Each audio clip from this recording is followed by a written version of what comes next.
Well,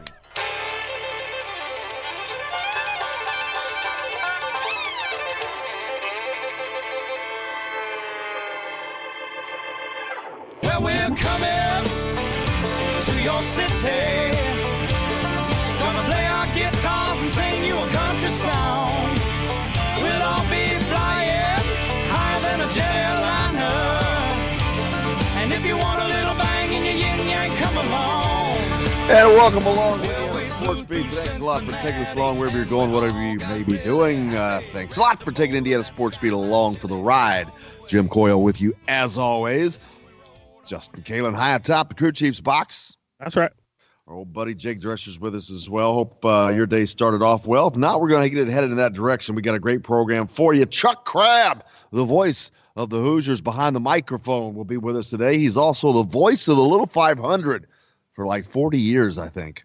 So we get to talk to Chuck about the Little 500, which will get underway tomorrow with the women's game. Also on the program today, Kevin Brockway from CNHI Papers. Fresh back from the women's Final Four. We'll talk to Kevin as he gets along here as well. But before we get too further, let's get to the headlines with Justin. All right, here are your Daily Hoosier headlines for this 11th day of April 2019. As golf's first major, the Masters, a tradition like no other, starts today. IU baseball with an exciting 7-6 win over Purdue last night with a bases-loaded single in the bottom of the 10th inning.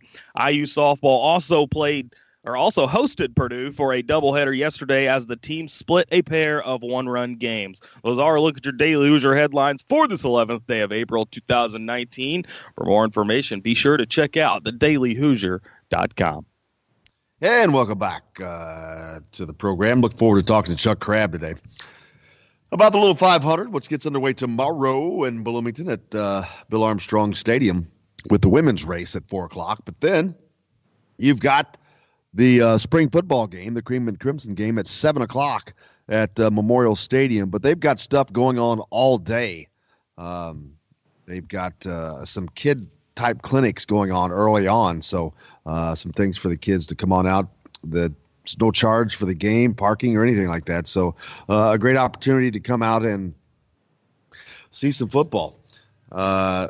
Baseball will also be playing this weekend. They've got a 4-game series with Evansville, which is a pretty important series, but none more important than last night as they hosted the Purdue Boilermakers, as Justin, you heard Justin tell you.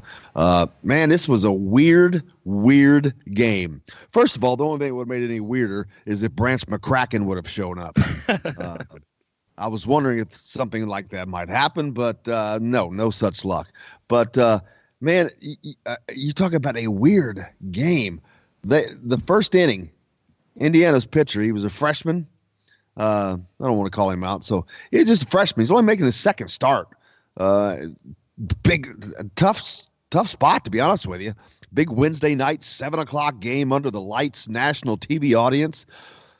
Didn't go well for him. He walks the first 3 batters he faces, then gives up a double, 2-run double. I think he had one more walk before he got jerked. But then Indiana brings in his replacement, Tommy Summer. He retired like, I forget where my notes are, but like 18 in a row. 19 of 23. It was nuts. That's what you need when you don't get a good start. Yes. And then, so he's got blanks on Purdue's side of the ledger. They don't score in the second inning on until the 7th when they erupt for 3 because Tommy Summer walked 3 straight batters. And I was a little surprised. I was a little surprised that Coach Mercer didn't jerk him at that point. But he didn't, and they ended up getting 3 runs in on the inning, tying the game. They got within 1. It was a 6-5 game then. But then they come back and they get a run with 2 outs in the 9th to tie the game. You talk about disappointing. I was not happy. No one was happy. We wanted to go home. It was kind of a crappy game, to be honest with you. The weather was incredible. When you get there, it's so beautiful. But when that sun went down, let me tell you, it was like being in the desert. It got cold fast. Thank goodness Indiana in the 10th inning gets the bases juiced, and they get the hit they need. Yeah, they didn't keep you there too much longer than you were supposed to be. No, and I was fine with that. Not a problem. But a good win for Indiana. We'll hear from Coach Jeff Mercer in a little bit when Justin tells me we're ready. He had a great comment about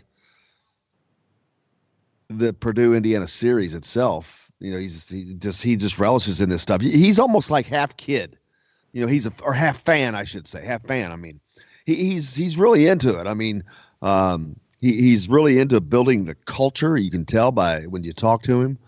But he had a cool comment about, you know, he relishes this rivalry, and he said, you know, he harkens back to the Knight Keedy battles that they had. So a good outing for Indiana baseball. Now they welcome in Evansville this weekend for a 4-game series. That is going to be a tough series. Evansville is like top 30 RPI, top 35 RPI in baseball. They're good. Indiana's not playing well right now. I think they had 17 batters strike out yesterday. Ooh. 17. You don't score a lot of runs, but yet they score 7 runs in the game, 6, you know, in regulation. They had some home runs, but they didn't get a lot of hits. I mean, luckily they were able to put them together when they did, but there was only 14 hits total in the game. So good pitching for a good portion of that ball game. I mean, until those guys wore out, the pitching was pretty daggone good once Indiana brought in Tommy Summer. So, but that was kind of fun getting to hang out and watch some baseball. Hey, make sure you like or follow us on Facebook if you do not catch the show live. You can follow you can catch it anytime that you'd like on Apple Play, Apple Podcast, Google Podcast, iTunes, iHeartRadio, Spotify. You can get us live or at any time on thedailyhoosier.com, indianasportsbeat.com, or thegruelingtruth.net. You can follow me on Twitter at Jim Coyle ISB. Hit us up on the text line, 812-269-6367. Let us know what your thoughts or comments are. We're coming to you from the golf club at Eagle Point Studios. It's supposed to be a really incredible day today. I think it's going to be like 80 degrees. Almost 80, yeah. It's going to be really windy, but really warm. Yeah, that's the thing last night when it got chilly. I think that's why it got so cool so fast when that sun went down, is the wind really picked up. Brought the chill in, man. Dropped the chill in. But weather's going to be great. I haven't checked the forecast. What's the forecast like for this weekend? I think it's supposed to cool down a little bit, low 60s. Any rain? That's a great question. I mean, you wouldn't certainly on Little 500 weekend. That's the one thing you don't want to see is rain. You think? Although that could make it more fun for the fans in attendance. You think? I don't know about that. Maybe not. Yeah, the rain. Why would rain make it more fun? More sloppy. Crazier transitions. Who knows? Oh, yeah, I don't think so. But the good news is I see no rain in the forecast until tomorrow. And I see a 90% chance. Saturday looks good. Saturday looks good for the men's Little 500 race and the baseball. Sunday, not looking good at all. Sunday's a washout. So the good thing is the rain tomorrow early. So things should be good for everything that's going on, your Friday plans, wherever they may be. You're going to have a good Friday and a good Saturday.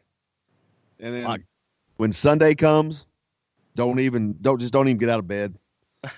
Yell at somebody to bring you the coffee, grab the remote. It's going to be a washout day, man. It's going to be a washout day. Hopefully the weather does come early on Friday so that football isn't forced to be in John Mellencamp. again. I don't see that coming. Yeah. Yeah, that's not going to happen. I mean, fans couldn't go last year because of that very reason. So wasn't last year on a Saturday? I believe so. Yeah.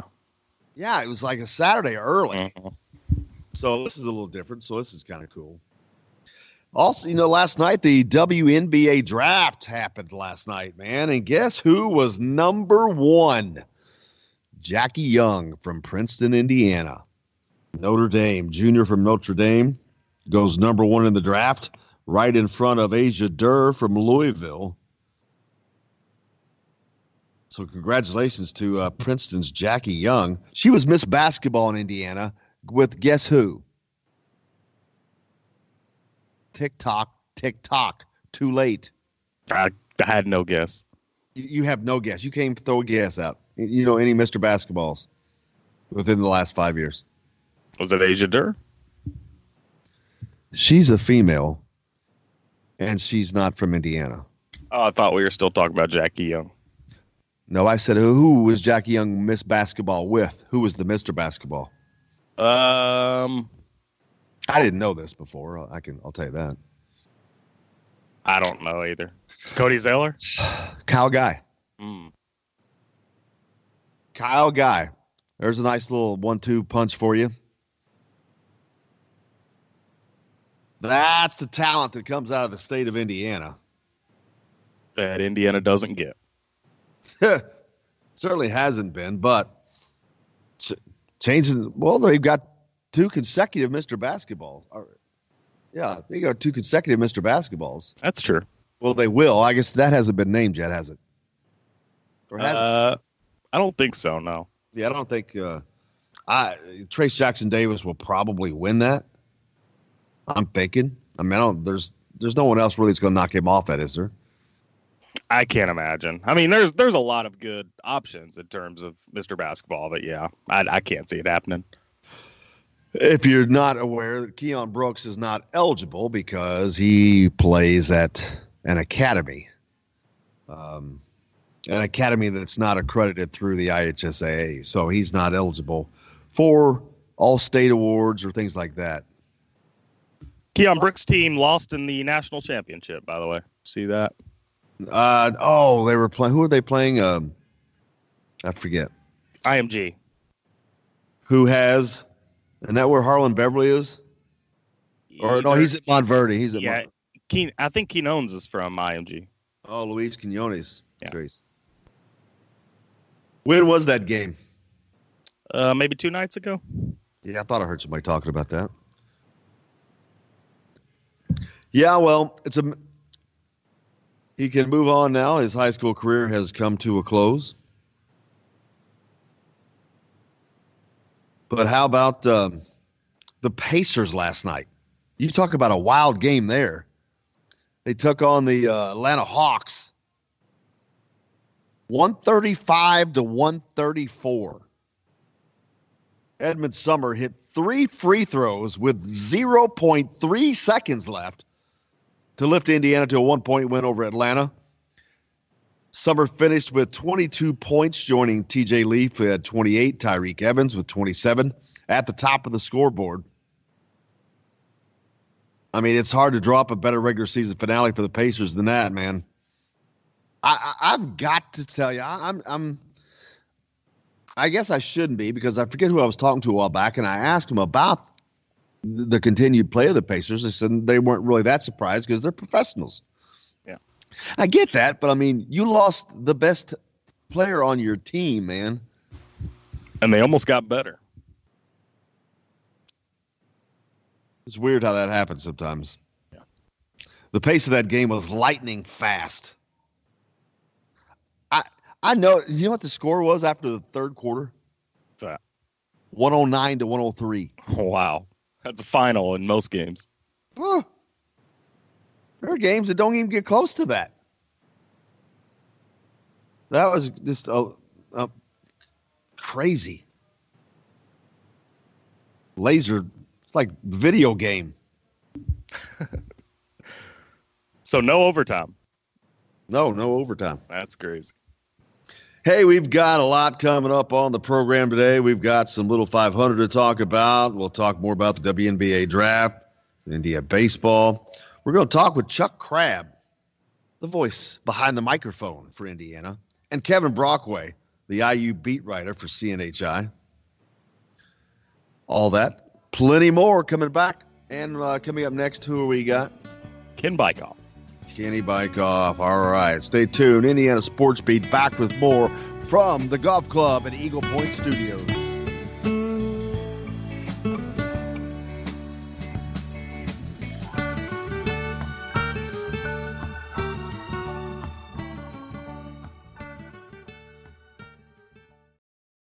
Hello, everybody. Jim Coyle from Indiana Sports Beat. When I'm not covering the Hoosiers, you can find me at Bubba's 33 in Clarksville, located on the northeast corner of I-65 at Veterans Parkway. Bubba's 33 has hand-tossed pizzas, bold burgers, and ice-cold beer from a select list of local craft brewers. An incredible food selection, all made fresh daily. Whether you're meeting the team for that post-win meal in the family dining area or meeting friends for happy hour to watch the game on one of Bubba's 50 TVs. Bubba's 33 in Clarksville. Pizza, burgers, beer. We all want a winning smile for those championship photos, and that's exactly what you will get at Reynolds Family Dentistry in Sellersburg. Reynolds Family Dentistry has been serving the dental needs of Hoosier families for over 30 years. Let Doctors Roger and Jay Reynolds take care of your family. Just off of I-65 at 809 South Indiana Avenue in Sellersburg. Call 812-246-3368. That's Reynolds Family Dentistry, 812-246-3368. Many medicines used to treat colds and flu contain acetaminophen, a pain reliever and fever reducer found in hundreds of over-the-counter and prescription medicines. But taking too much or more than one medication containing acetaminophen per day can damage your liver. So always read the label and don't take acetaminophen if you drink 3 or more alcoholic drinks every day. To learn more, visit fda.gov/OTC pain info. A message from the U.S. Department of Health and Human Services Food and Drug Administration.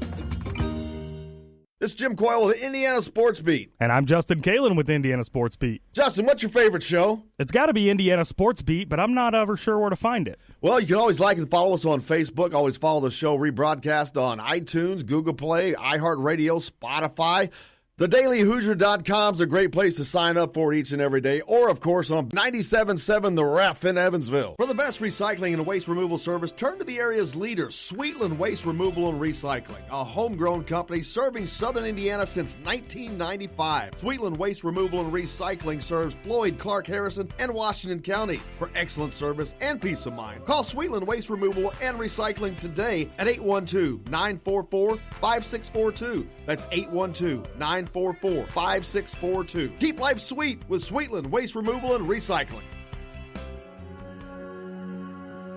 All across the country, people are coming together to speed up what we can learn about health. The All of Us Research Program is calling on 1 million people to join us as we try to change the future of health.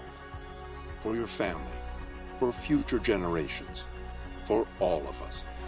Visit joinallofus.org and find out how you can become 1 in a million.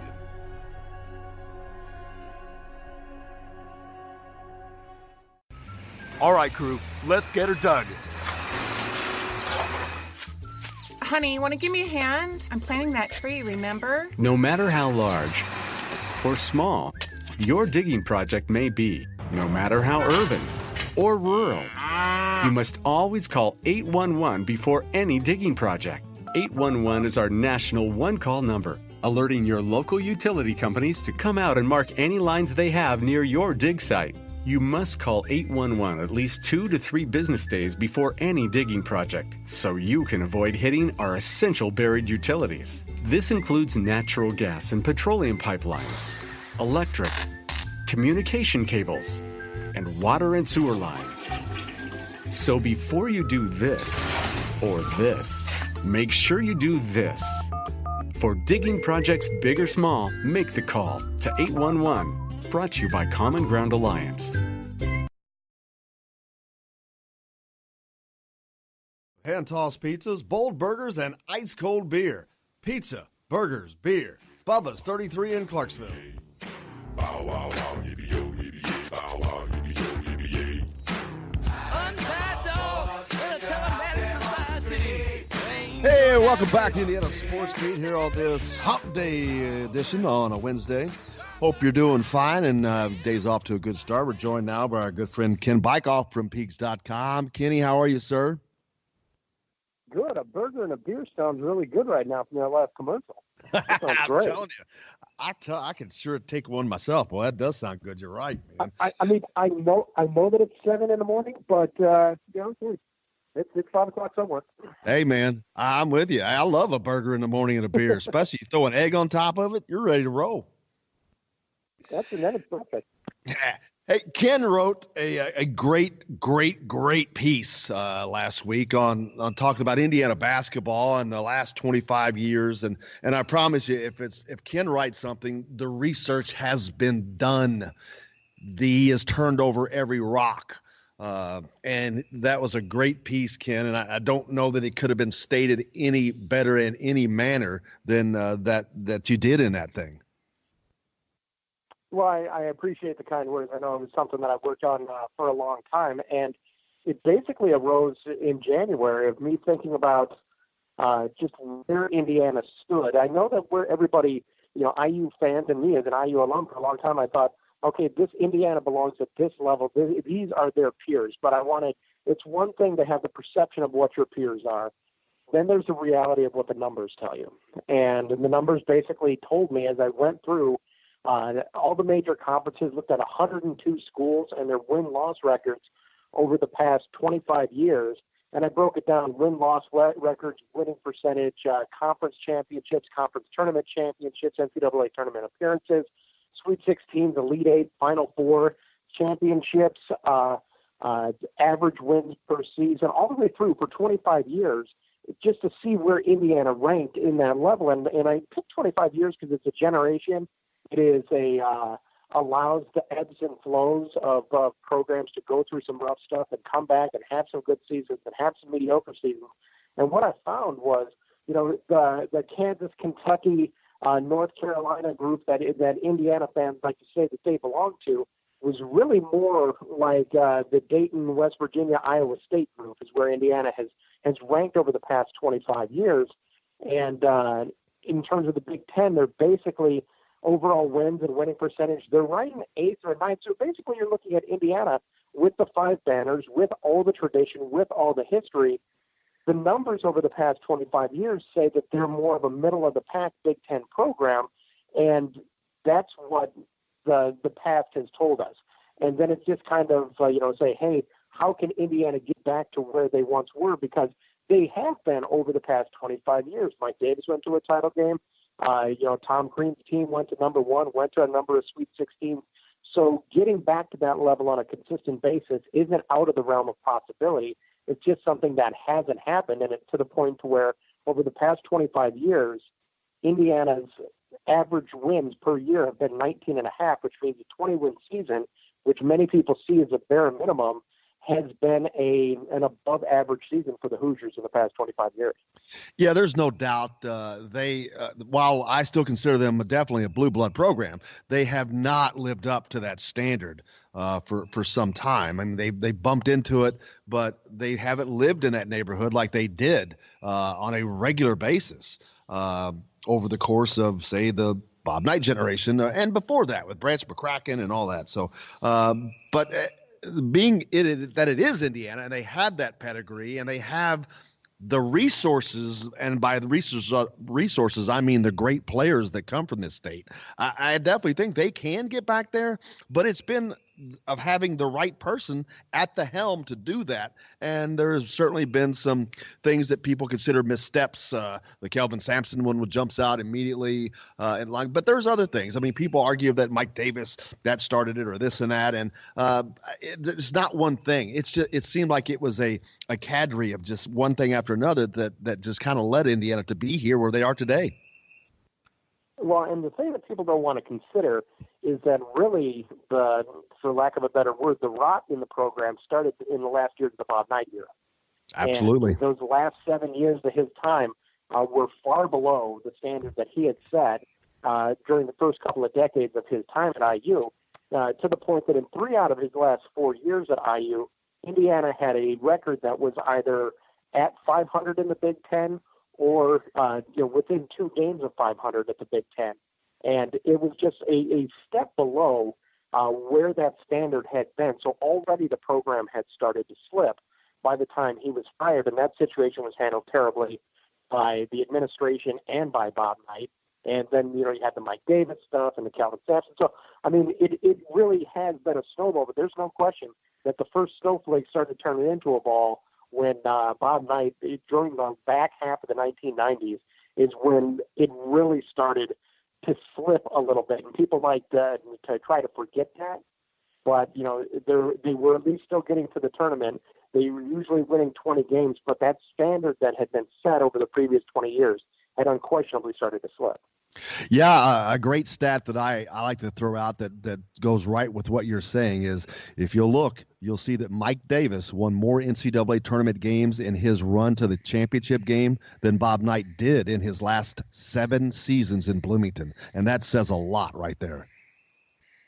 And absolutely. And, again, the difference is what your expectations are for the program on a season-by-season basis, and then there are ultimate goals of what you want to see. And, part of my thing is you have to live in the real world, and the real world is that Indiana, routinely getting to the Sweet 16 and getting to Final Fours is a relic of the past. And furthermore, one that doesn't exist, that perception does not exist for a younger generation of fans who didn't live through those successful times in the 70s and 80s and early 90s. They see the program very differently than some older IU fans. So it's just kind of, measuring your expectations and being realistic. Like this past year, you had a team that had Juwan Morgan, which was great, and you had Romeo Langford, who had never played a college basketball game. And yet there were a lot of people that when the preseason rankings came out and people from outside the program would talk about Indiana maybe not being towards the top of the Big Ten. Indiana fans got upset about that, and it was like, Romeo hasn't played a college game.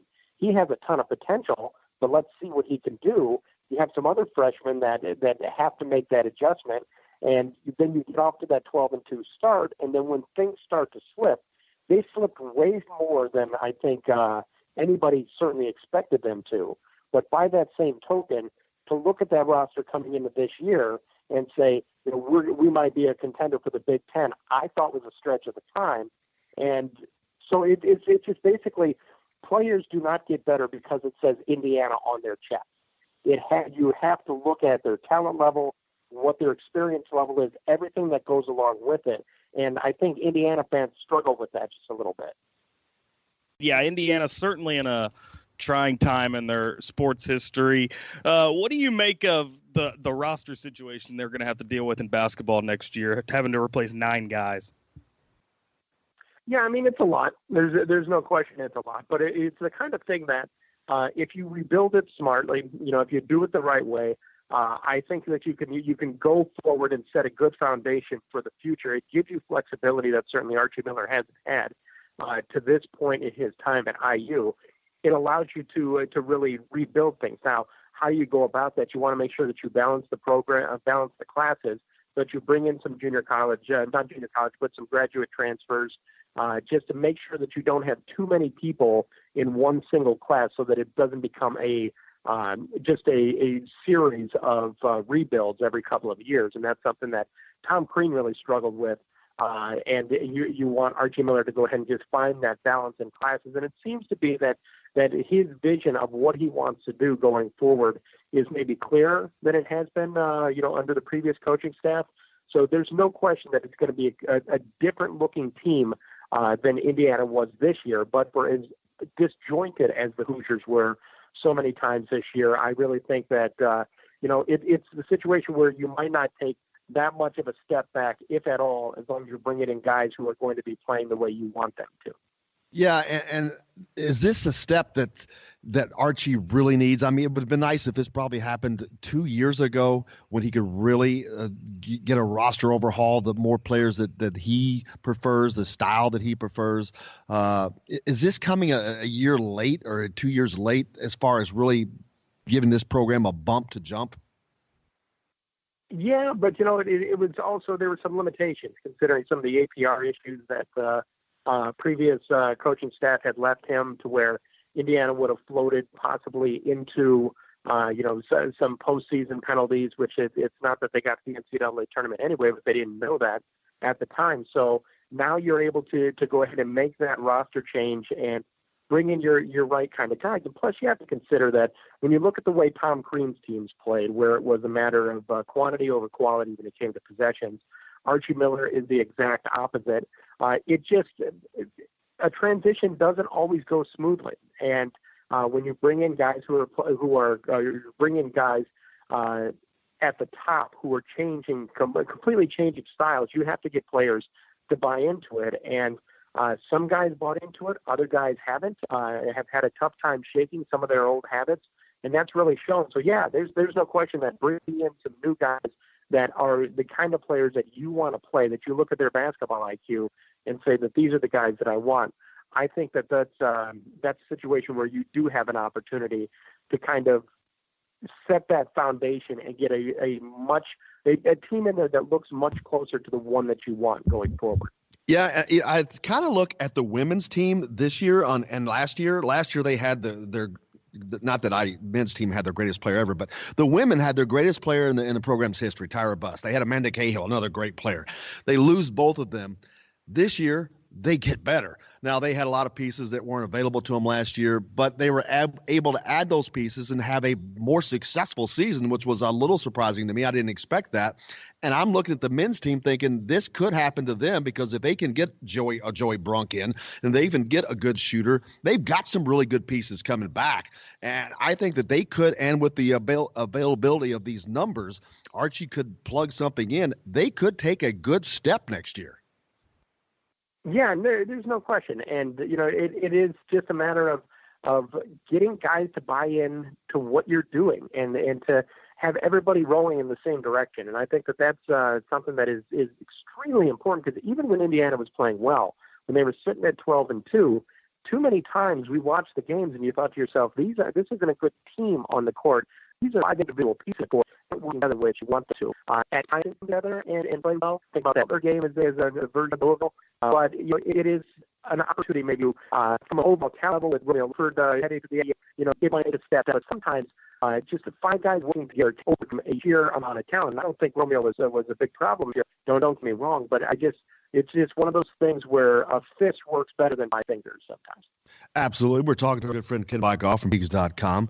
And Ken, there's a lot of expectations on Archie because he's going to be going into his 3rd season. And from a fan standpoint, they haven't seen progress. They haven't seen success. They've seen mediocrity so far.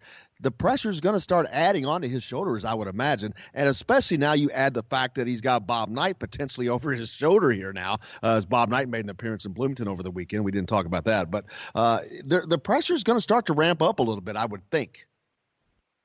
Well, forget about Bob Knight. He's not part of the equation. I mean, yeah, he could wander around. I think that Knight's impact on the program is overblown at this point. Yeah, there's the older people that remember him fondly and all of that, but Knight isn't going to be impacting Archie Miller on a day-to-day basis, even if he lives in town. So to me, that's something more that the fans and media can talk about, but from a program standpoint, I don't feel like it's a huge deal. But again, you mentioned there fans didn't see any progress this year. And certainly from what Indiana fans expected at the start of the season, that's absolutely true. But also consider that Indiana went to the NIT, played 3 games, and didn't get to New York, but played 3 games and were competitive in each one of those games. Last year, Indiana didn't play in any tournament.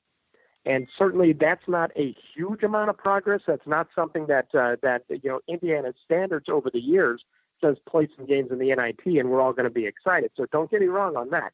But what I'm saying is that from this year over last year, there was marginal progress. Not much, but it was a tiny step.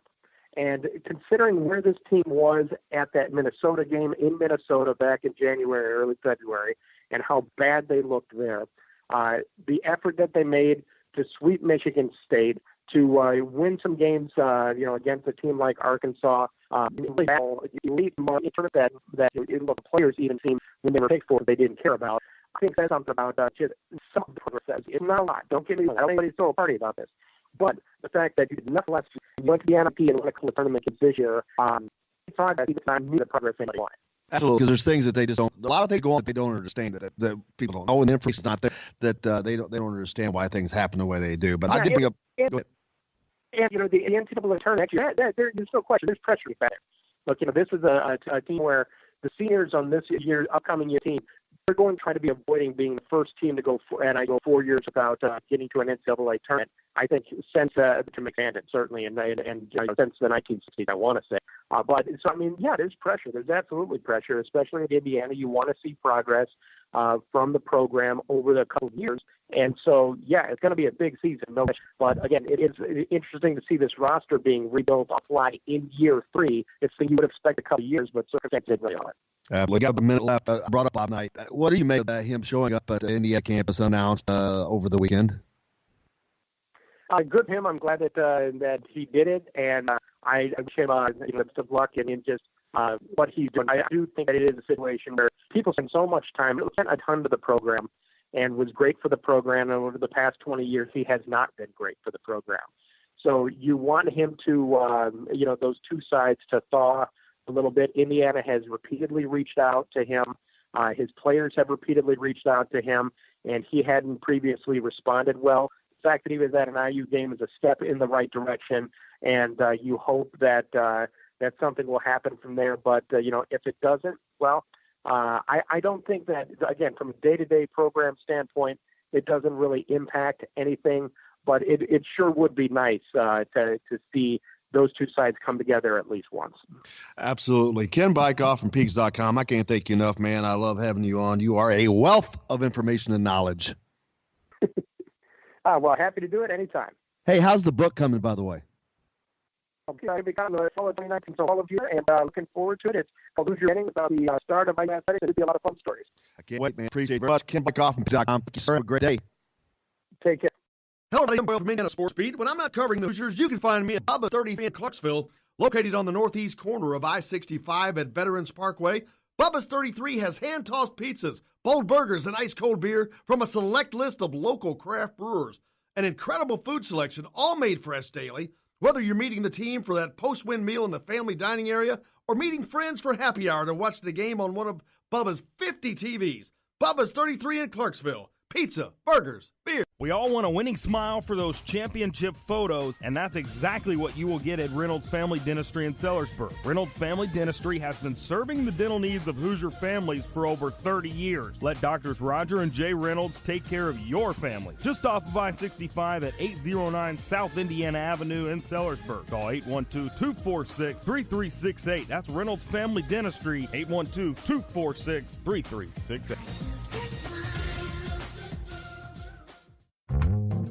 Many medicines used to treat colds and flu contain acetaminophen, a pain reliever and fever reducer found in hundreds of over-the-counter and prescription medicines. But taking too much or more than one medication containing acetaminophen per day can damage your liver. So always read the label and don't take acetaminophen if you drink 3 or more alcoholic drinks every day.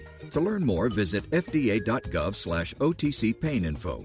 A message from the U.S. Department of Health and Human Services Food and Drug Administration. This is Jim Coyle with Indiana Sports Beat. And I'm Justin Kalen with Indiana Sports Beat. Justin, what's your favorite show? It's got to be Indiana Sports Beat, but I'm not ever sure where to find it. Well, you can always like and follow us on Facebook. Always follow the show rebroadcast on iTunes, Google Play, iHeartRadio, Spotify. TheDailyHoosier.com is a great place to sign up for each and every day, or, of course, on 97.7 The Ref in Evansville. For the best recycling and waste removal service, turn to the area's leader, Sweetland Waste Removal and Recycling, a homegrown company serving southern Indiana since 1995. Sweetland Waste Removal and Recycling serves Floyd, Clark, Harrison, and Washington counties. For excellent service and peace of mind, call Sweetland Waste Removal and Recycling today at 812-944-5642. That's 812-944-5642. Keep life sweet with Sweetland Waste Removal and Recycling. All across the country, people are coming together to speed up what we can learn about health. The All of Us Research Program is calling on 1 million people to join us as we try to change the future of health. For your family, for future generations, for all of us. Visit joinallofus.org and find out how you can become one in a million.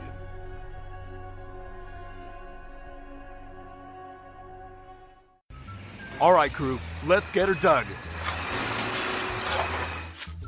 Honey, want to give me a hand? I'm planting that tree, remember? No matter how large or small your digging project may be, no matter how urban or rural, you must always call 811 before any digging project. 811 is our national one-call number, alerting your local utility companies to come out and mark any lines they have near your dig site. You must call 811 at least 2 to 3 business days before any digging project, so you can avoid hitting our essential buried utilities. This includes natural gas and petroleum pipelines, electric, communication cables, and water and sewer lines.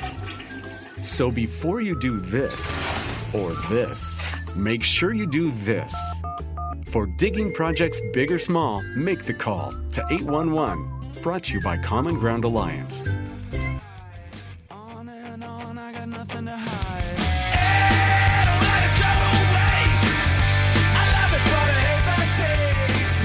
Yeah. Welcome back, Indiana Sports Beat. Jim Quinn with you as always. Thanks a lot for joining us here on this Thursday. Lots to get to on the program today. Chuck Crabb joining us, the voice behind the mic at Indiana. He's been doing the Little 500 for 40 years, I believe. And if you don't know what the Little 500 is, shame on you. But go do yourself a favor. Go rent the movie Breaking Away, movie with Dennis Quaid. But it'll give you the quintessential version of the Little Five. Going on this weekend at Indiana, you're on the campus of Indiana University. Welcome back to Indiana Sports Beat, coming to you, of course, from the golf club at Eagle Point Studios, Bloomington. Little 500 action starts Friday with a women's race at 4 o'clock. A lot of things going on the campus at Indiana this weekend. Friday at 7 at Memorial Stadium, the football team will be having their Cream and Crimson game, their spring game, culminating the end of spring practice.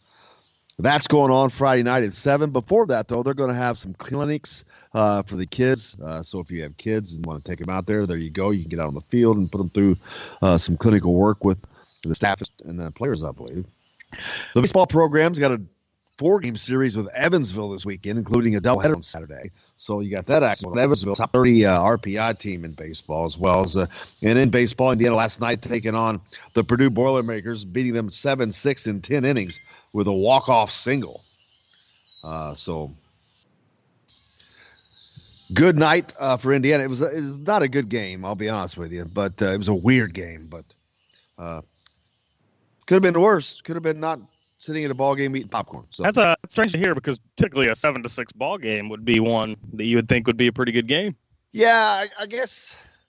Well, I mean, from a pitching standpoint, it was pretty good in the middle part. The beginning was kind of goofy.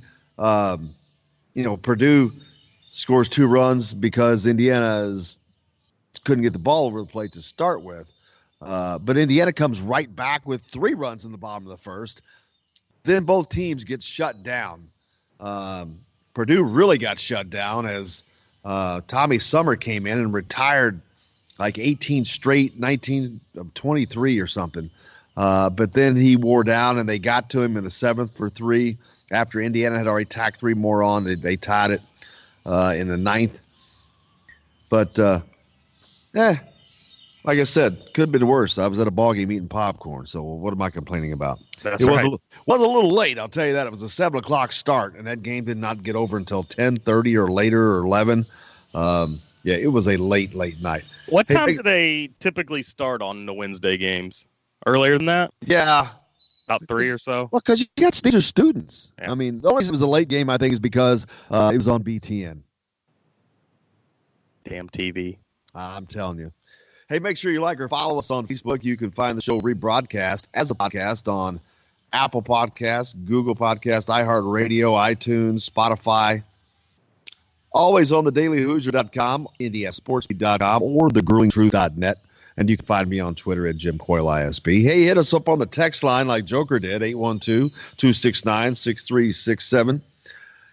Joker said, do you think the Pacers' play is a direct result of Victor's attitude rubbing off on other team members as to why they play good, if not better, without him. No, I think it's just they're professionals, man. It's their time to shine. Thanks, great for the text though. Thanks, Joker. I think it's just they're professionals, man. They're great players, and it's their time to shine. But it's also next man up, and they want to win. They want to go to the playoffs. They want to succeed. So it's surprising. I mean, a positive attitude though always rubs off. So I can't say no to that. But I just think overall though it's because they're just good. They're professionals and they want to win. But absolutely, a positive attitude from anybody always helps greatly. Hit us up on the text line as well if you'd like to, 812-269-6367. Chuck Crabb's on the program today. We're going to talk to Chuck, as well as Kevin Brockway from CNA and CNHI newspapers. He is the IU beat writer for CNHI, so look forward to that. Kevin was at the Women's Final Four over the weekend as well, so look forward to a lot of stuff to talk about. Isn't it crazy that they just had their Final Four and championship, and they've already done the WNBA draft? Yeah, that was wild. As a matter of fact, I remember that when someone there was a piece talking about someone, they had like when it was over, they had 24 hours to decide if they were going to enter the draft. Yeah, I think that's what it was. That's insane. They had like 24 hours after the championship game to decide whether or not they're going to enter the draft. Is that enough time? And yes, you've already been thinking about it. Right, all season. Yeah. Yeah, you know what you're going to do. Right. Absolutely. Yeah, that's not a problem. Hey, other news. I got a scoop on you here. If I don't, if I swear, if I say this and you tell me again that you read that during your headlines, Steve Alford's got a new job. I did not say that one, but so he got the job. I saw that he was in contention for it. I didn't see he actually got it. I thought that he did. I thought that they inked the deal. A lot of new coaching changes going on. Yeah. Nevada is where Steve Alford is probably heading if he did not close the deal for sure yet. But and that's the Mountain West. That's where he belongs. That's where he has succeeded in that kind of non-Power 5. He's not a Power 5 coach. I mean, I know he's got a lot of fans, the old Bob Knight fans and all old IU fans, but I'm sorry, he's just not a Power 5 coach, or he has not been successful as a Power 5 coach. Let me say it that way. He's in 26, 28 years as a head coach. He's been to 5 Sweet 16s. That's it. That's what he's done. He's been to the Sweet 16 in 26 or 20. That he averages a Sweet 16 about every 5 years. That's not acceptable at most places. No. I guess it depends on where you are, but that's not acceptable at any Power 5 school.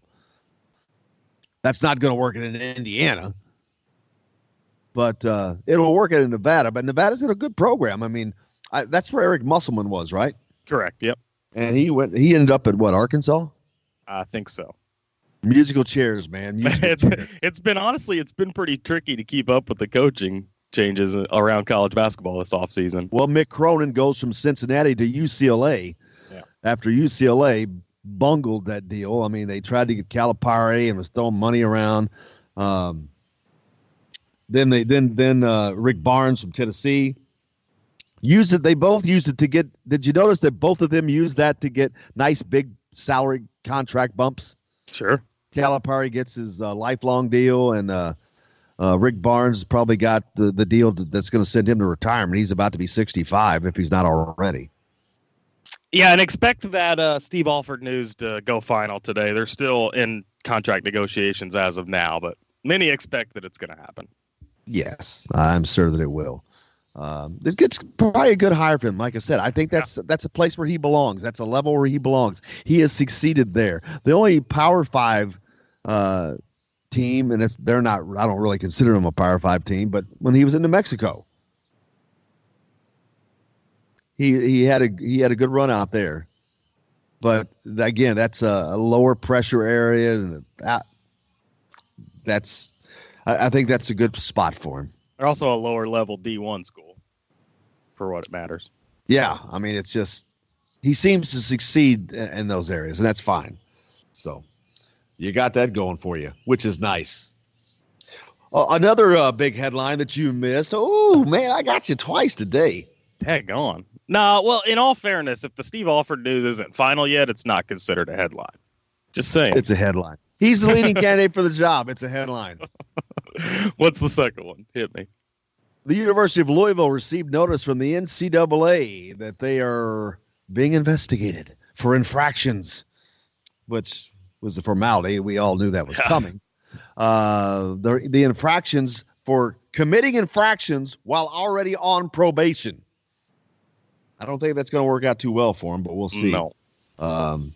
We'll see. The NCAA, man, I don't know how. I wonder how they will handle that. How Mark Emmert and the rest of the Muppets will handle that, because they pounded Louisville. They took their national championship away. So I don't know. I don't know how hard they'll come down on them again. As a matter of fact, they can't come down on them too hard again, because if they do, then they're going to put pressure on themselves to do something with Bill Self in Kansas. Yeah. But they can't come out and do nothing. I don't think they can do that. I agree. I don't think they can do that either. But I think it's more about these blue bloods. That you've got Zion Williamson from Duke, who is now shock. His mother is reportedly had received money from Nike as a consultant. No, that's alleged at the moment, but of course UNC and the academic fraud. I mean, it's just going to be funny what they do to Louisville and how they set themselves up to handle the situation with Kansas. If they let them off, it's going to be a crime. Bill hit us up on the text line. Calipari's consultant deal after coaching, is that to teach the new regime how to cheat and stay ahead of the NCAA? Well, I don't think he does the cheating. I mean, I think if there's anything that went on, it would be the same like everywhere else. It would be through the shoe companies now, because they had a way of doing it that nobody realized that it was going on, I guess. But so I'm sure they're a big Nike school. There was a big bombshell that what did I read about the Avenatti? That guy's just going off. Well, he dropped another bombshell yesterday, and now I forget I spelled that wrong. How you spell Mark Avenatti? Just one I, right? Yes. Yeah. Yes. But tell you what, we'll look for the story during break. How about that? Yeah, that's right. We got to hit a break. That's right. We got a lot more coming up on the program. Chuck Crabb joins us in the next hour. Kevin Brockway from CNHI Newspapers as well. All that, plenty more coming back right here on Indiana Sports Beat from the Golf Club at Eagle Point Studios. Back after this. All my life I've been searching for something. Something never comes, never leads to nothing. Nothing satisfies, but I'm getting closer to the prize at the end of the rope. All night long I dream of the day when it comes around and it's taken away. Hello, everybody. Jim Coyle from Indiana Sports Beat. When I'm not covering the Hoosiers, you can find me at Bubba's 33 in Clarksville, located on the northeast corner of I-65 at Veterans Parkway. Bubba's 33 has hand-tossed pizzas, bold burgers, and ice-cold beer from a select list of local craft brewers. An incredible food selection, all made fresh daily. Whether you're meeting the team for that post-win meal in the family dining area or meeting friends for happy hour to watch the game on one of Bubba's 50 TVs. Bubba's 33 in Clarksville. Pizza, burgers, beer. We all want a winning smile for those championship photos, and that's exactly what you will get at Reynolds Family Dentistry in Sellersburg. Reynolds Family Dentistry has been serving the dental needs of Hoosier families for over 30 years. Let Doctors Roger and Jay Reynolds take care of your family. Just off of I-65 at 809 South Indiana Avenue in Sellersburg. Call 812-246-3368. That's Reynolds Family Dentistry, 812-246-3368. Many medicines used to treat colds and flu contain acetaminophen, a pain reliever and fever reducer found in hundreds of over-the-counter and prescription medicines. But taking too much or more than one medication containing acetaminophen per day can damage your liver. So always read the label and don't take acetaminophen if you drink 3 or more alcoholic drinks every day. To learn more, visit fda.gov/OTC pain info. A message from the U.S. Department of Health and Human Services Food and Drug Administration. This is Jim Coyle with Indiana Sports Beat. And I'm Justin Kalen with Indiana Sports Beat. Justin, what's your favorite show? It's got to be Indiana Sports Beat, but I'm not ever sure where to find it. Well, you can always like and follow us on Facebook. Always follow the show rebroadcast on iTunes, Google Play, iHeartRadio, Spotify. TheDailyHoosier.com is a great place to sign up for it each and every day, or, of course, on 97.7 The Ref in Evansville. For the best recycling and waste removal service, turn to the area's leader, Sweetland Waste Removal and Recycling, a homegrown company serving southern Indiana since 1995. Sweetland Waste Removal and Recycling serves Floyd, Clark, Harrison, and Washington counties. For excellent service and peace of mind, call Sweetland Waste Removal and Recycling today at 812-944-5642. That's 812-944-5642. Keep life sweet with Sweetland Waste Removal and Recycling. All across the country, people are coming together to speed up what we can learn about health. The All of Us Research Program is calling on 1 million people to join us as we try to change the future of health. For your family, for future generations, for all of us. Visit joinallofus.org and find out how you can become one in a million.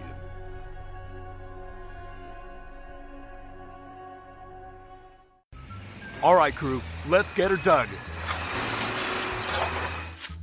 Honey, want to give me a hand? I'm planting that tree, remember? No matter how large or small your digging project may be, no matter how urban or rural, you must always call 811 before any digging project. 811 is our national one-call number, alerting your local utility companies to come out and mark any lines they have near your dig site. You must call 811 at least 2 to 3 business days before any digging project, so you can avoid hitting our essential buried utilities. This includes natural gas and petroleum pipelines, electric, communication cables, and water and sewer lines. So before you do this or this, make sure you do this. For digging projects big or small, make the call to 811. Brought to you by Common Ground Alliance.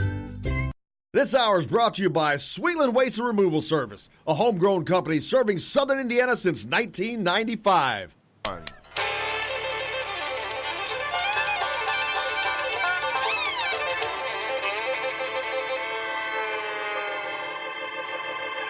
Well, we're coming to your city.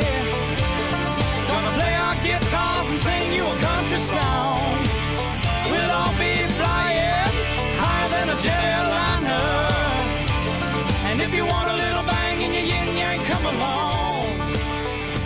Welcome to Indiana Sports Beat. Thanks a lot for taking us along wherever you're going, whatever you may be doing. We appreciate you taking Indiana Sports Beat along for the ride. Jim Coyle with you as always. Justin Kalen high atop the crew chief's box. That's right. Got our old buddy Jake Dresser as well, taking care of things on the inside. Hope your day's off to a great start. If not, we'll hope to get it headed in that direction. Chuck Crabb's on the program today, the voice behind the microphone at Indiana University for 40 years of the Little 500. We'll talk to him. Also, Kevin Brockway from CNHI Newspapers, the beat writer for IU, joins us as well. Before we get to all that, let's get to the headlines with Justin. All right, here are your Daily Hoosier headlines for this 11th day of April 2019. As golf's first major, the Masters, a tradition like no other, starts today.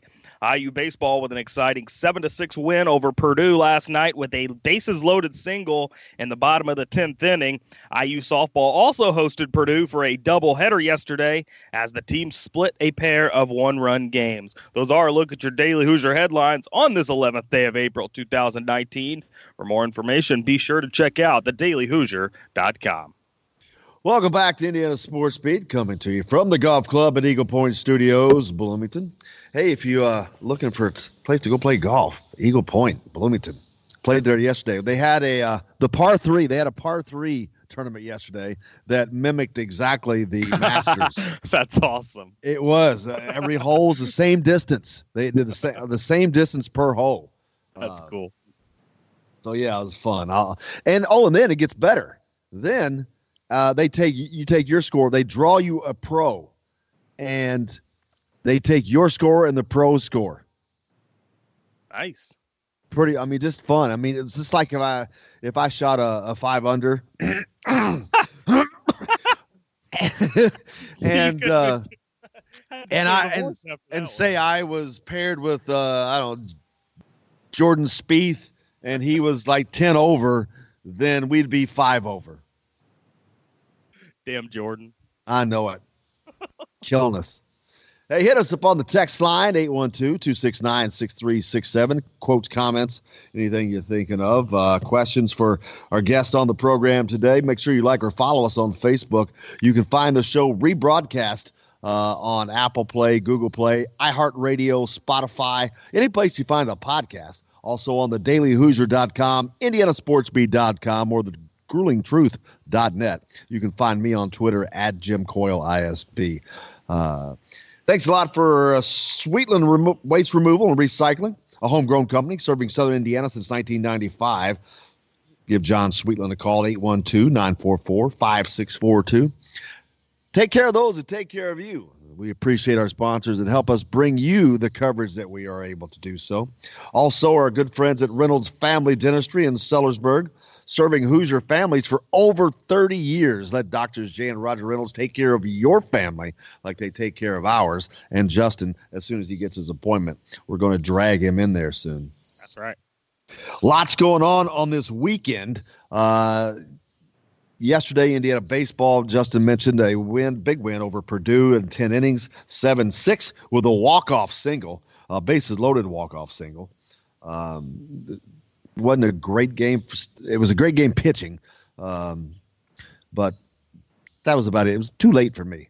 But also this weekend, Friday, the women's race for the Little 500. If you're not familiar with the Little 500, you've been living under a rock. But do yourself a favor. Go rent the movie Breaking Away.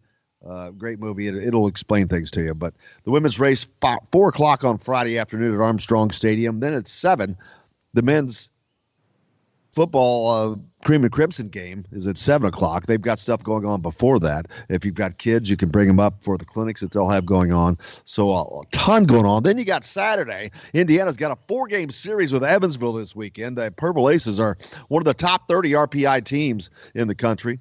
So they've got a doubleheader. They're going to play 2 on Saturday, split the others on Friday and Sunday, I guess. But Sunday's looking like it's going to be a washout. So they may bump up. I wouldn't be surprised to see them play back-to-back doubleheaders. But the women also in action softball. And then the men's Little 500 race will be Saturday afternoon. So check all that out. There is a ton going on. It's billed as the world's greatest college weekend.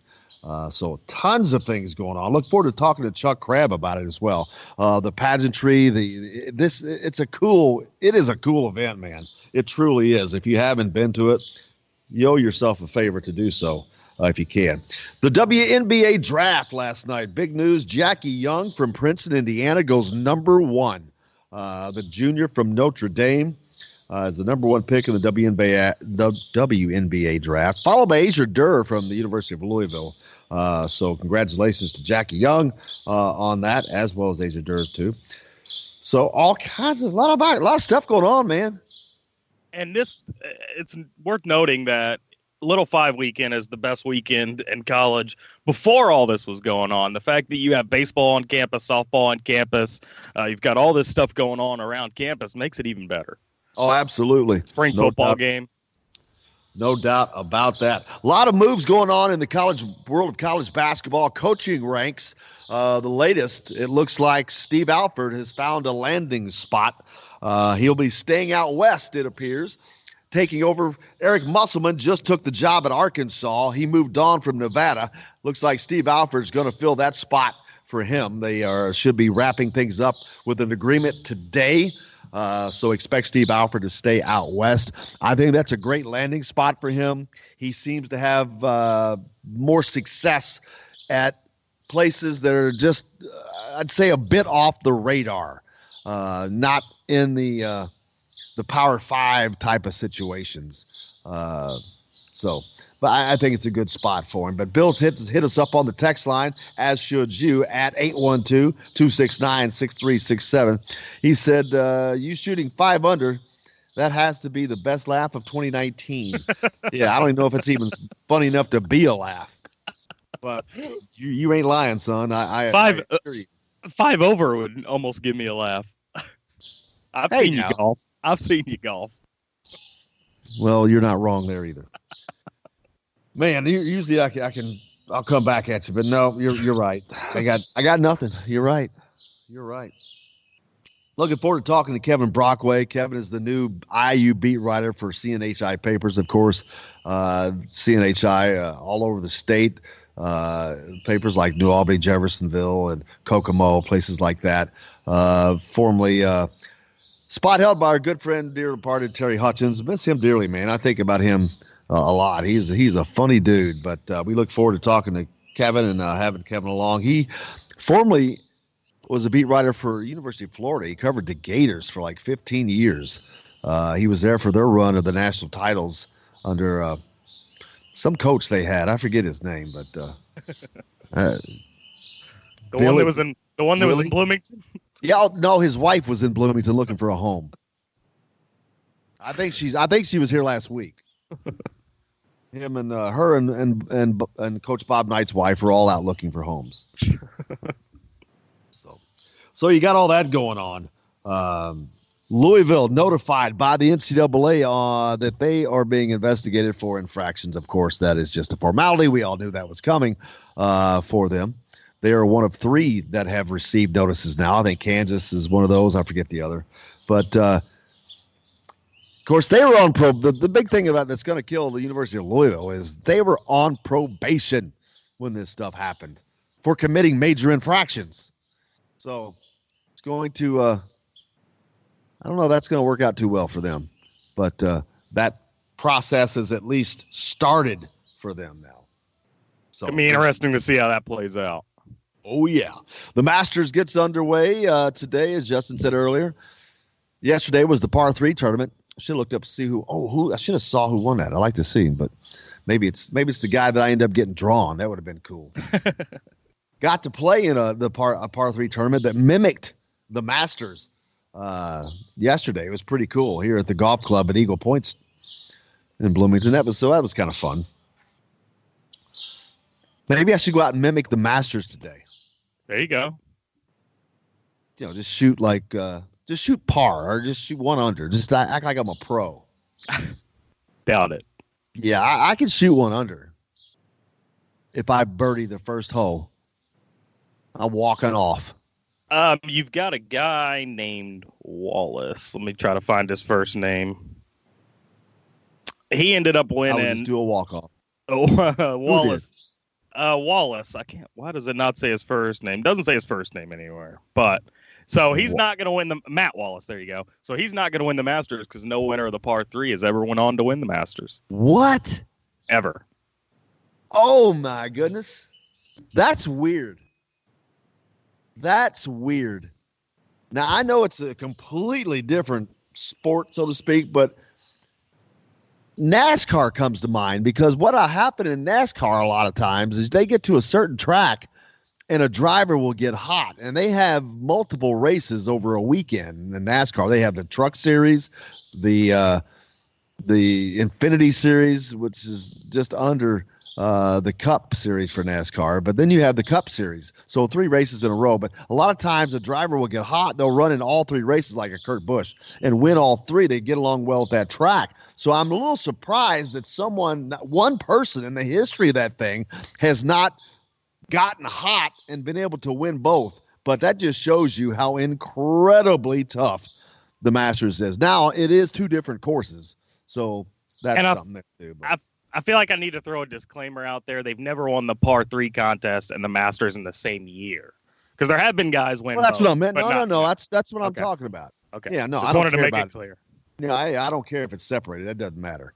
But hit us up on the text line. Got another one in. If the NCAA comes down hard on U of L, does Mac walk to go coach elsewhere?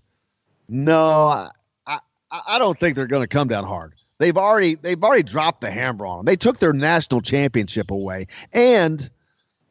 but now this was for the previous infractions though. They took themselves out of postseason play for a season, if you remember back when Patino was still there.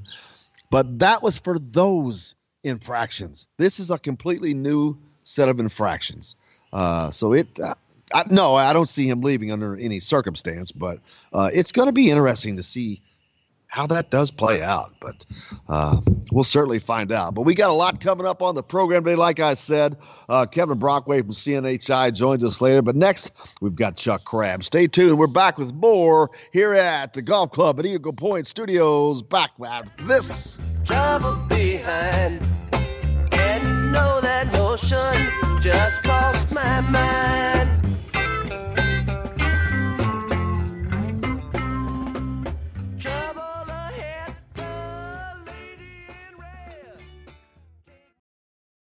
Hello, everybody. Jim Coyle from Indiana Sports Beat. When I'm not covering the Hoosiers, you can find me at Bubba's 33 in Clarksville, located on the northeast corner of I-65 at Veterans Parkway. Bubba's 33 has hand-tossed pizzas, bold burgers, and ice-cold beer from a select list of local craft brewers. An incredible food selection, all made fresh daily. Whether you're meeting the team for that post-win meal in the family dining area or meeting friends for happy hour to watch the game on one of Bubba's 50 TVs. Bubba's 33 in Clarksville. Pizza, burgers, beer. We all want a winning smile for those championship photos, and that's exactly what you will get at Reynolds Family Dentistry in Sellersburg. Reynolds Family Dentistry has been serving the dental needs of Hoosier families for over 30 years. Let Doctors Roger and Jay Reynolds take care of your family. Just off of I-65 at 809 South Indiana Avenue in Sellersburg. Call 812-246-3368. That's Reynolds Family Dentistry, 812-246-3368.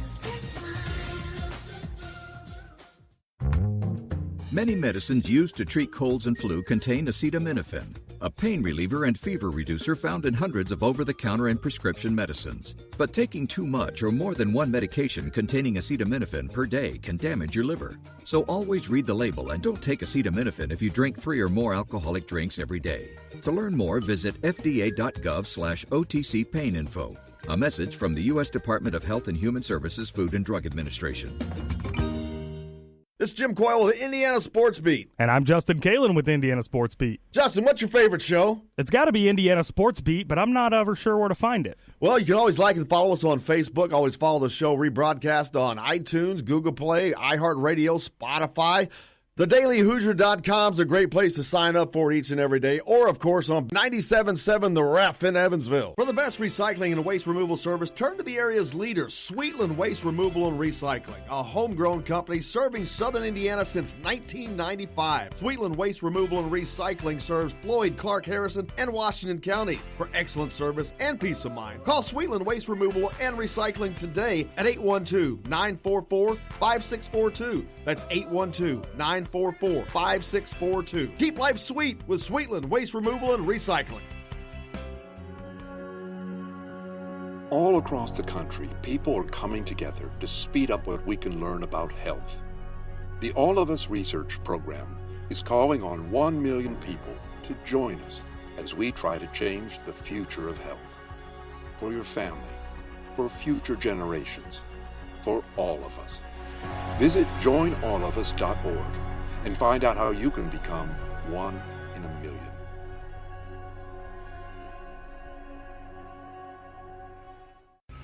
All right, crew, let's get her dug. Honey, want to give me a hand? I'm planting that tree, remember? No matter how large or small your digging project may be, no matter how urban or rural, you must always call 811 before any digging project.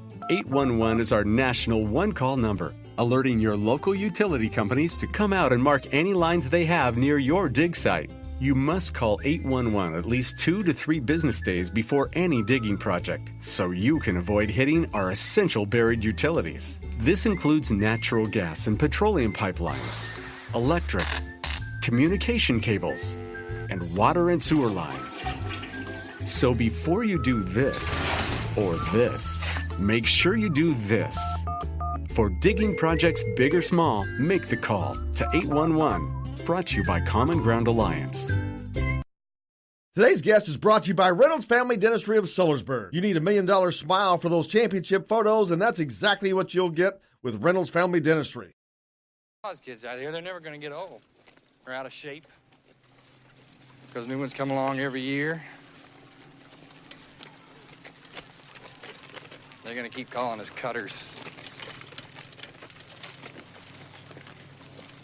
To them, it's just a dirty word.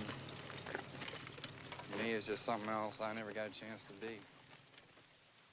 Welcome back to Indiana Sports Beat, coming to you, of course, from the Golf Club at Eagle Point Studios. Jim Coyle with you as always, and joined by one of our favorites, Chuck Crabb, the voice behind the microphone at Indiana University. Chuck, how are you, sir? Well, Jim, ready for a busy weekend after a great IU day here in Bloomington. Absolutely, man. And explain a little bit about the IU Day. It was everywhere on social media yesterday. People from all over the world. I saw posts from everywhere, former students, alumni posting on there. But explain a little bit about IU Day. That's something that the marketing group and the IU Foundation partnered and created a day where we can celebrate all of our great Cream and Crimson loyalty and remember what past was like and show how Indiana's making an impact on the Midwest, the world today. Absolutely. And man, they will certainly make an impact this weekend a lot of ways, but Little 500's coming up. And if people don't know about it,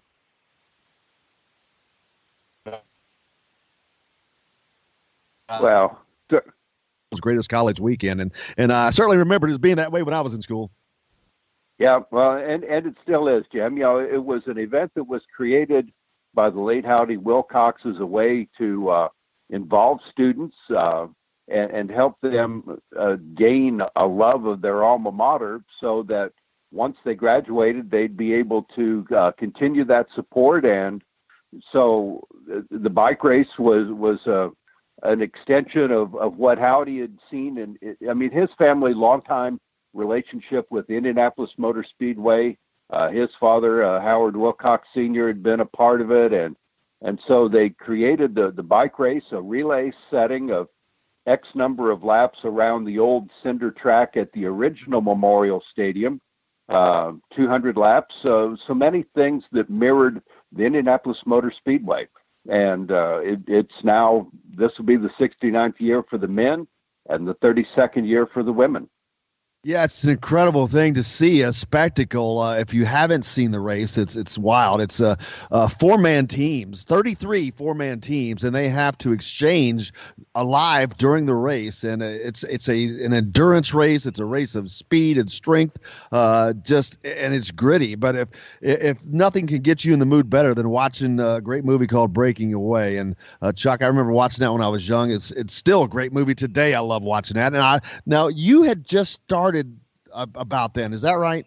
I'm thinking time-wise. Well, the year, yeah, that's right. The year it was filmed here in Bloomington, 1979, was the first race that I announced. I worked with Jim Pulowski, longtime marketing person with the Indianapolis Star News, and what was funny, Bert Laws, who had been my predecessor as the basketball football announcer, he called me one day and said, I'm in my early 70s. I think I'd like to step out of this, and why don't you just come and I'll sit with you? And somehow, Jim, he didn't show up at the race. I'm sitting there, and Don Weaver and Tom Swafford, who did the scoring and timing for so many years, they coached me through it. And so now I guess this will be, well, let's see, about 39 or 40 for me.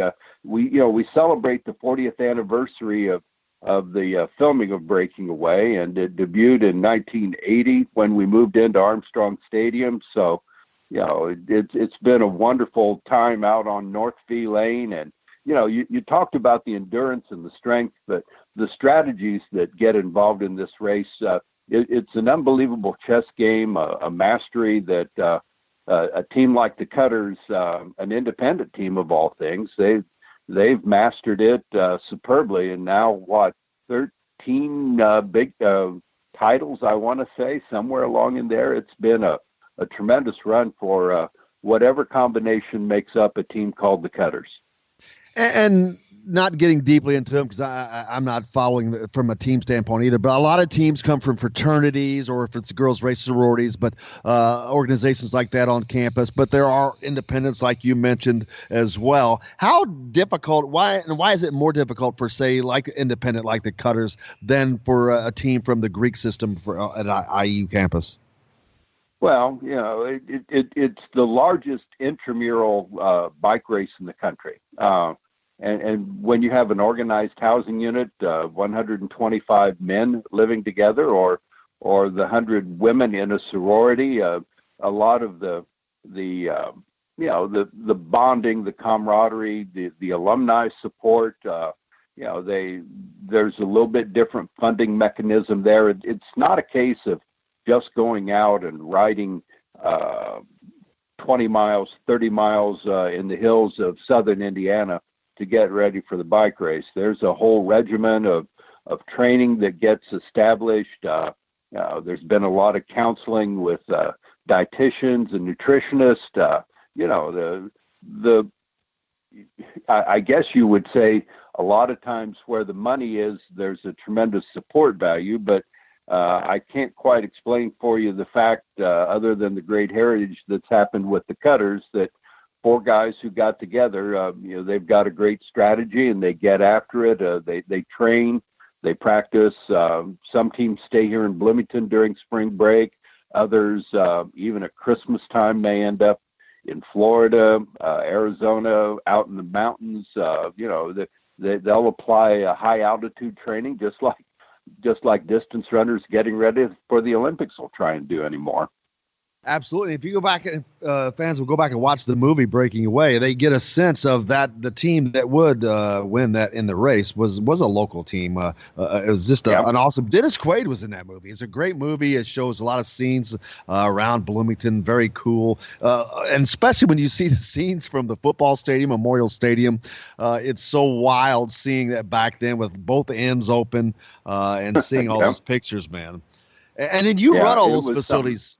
What is it like for you, Chuck, to see all these facilities change over the years? You've been here all this time. You've overseen this growth, and like the football stadium, the metamorphosis has been amazing.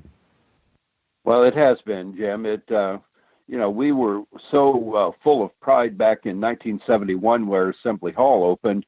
It was my time as an undergrad. We thought the world was ours because we'd completed this master plan of a new football stadium, a field house, Assembly Hall, the addition and the hyper building. And really, I mean, the last 10 years 11 years with Fred Glass as our athletics director has been just, as you say, transformational in what that's allowed us to do. Things change and you need to keep up with it. And we've been very fortunate with alumni that have and friends that have supported us for the monies to do the building. When you look at the renovation, the South Lobby Assembly Hall, the north and south ends of the football stadium, Wilkinson Hall now online.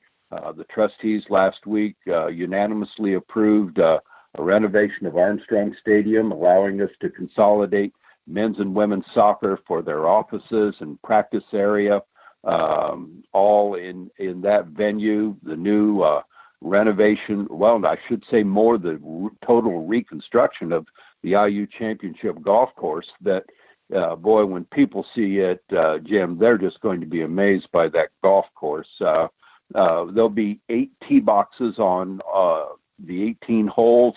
You could play anywhere from 3,300 yards to nearly 8,500 yards on that course. And it's just been amazing to see. It really has. Yeah, Fuzzy Zeller's involved with the redesign of that, I believe. And what's the timeline on that course reopening? Well, we're still watching that closely. The contractor worked into December last year. If you can imagine laying sod and trying to water on December 5th last year, but we still were. We'll just evaluate it here during the summer. I'm sure there'll be some public announcements shortly about that. Don't want to tip my hand on anything. You have to understand, you're talking to probably the one non-golfing member of the IU Athletic Administration. So I just want them to have a good grass growth in there and a place that will stand the test, because there's a pent-up demand from what everyone has seen and heard as they've driven along the bypass. And a lot of great improvements that have been made, and we just want it to be right before we turn it loose to the general public. Talking with Chuck Crabb behind the microphone at Indiana for over 40 years. Men's basketball, of course, several things. Track, your Big Ten does the Big Ten championships for track and several other things as well. The Little 500 we were speaking of. And getting back to the Little 500, talk about the pageantry, because there's a lot of that at the beginning of the race and throughout the race. It's just such an iconic thing. It's just pictures don't even do it justice, but they do serve it well. Well, as I said earlier, so many things came from the Motor Speedway with what we do. We'll have the Corvette pace car from the Speedway that will lead the race. There's always a balloon release. As the student, I don't know if I want to call them survivors, Jim, but the renamed group from Straight No Chaser, the undergrads, they sing Back Home Again in Indiana, much like Jim Neighbors or Jim Cornelison would do.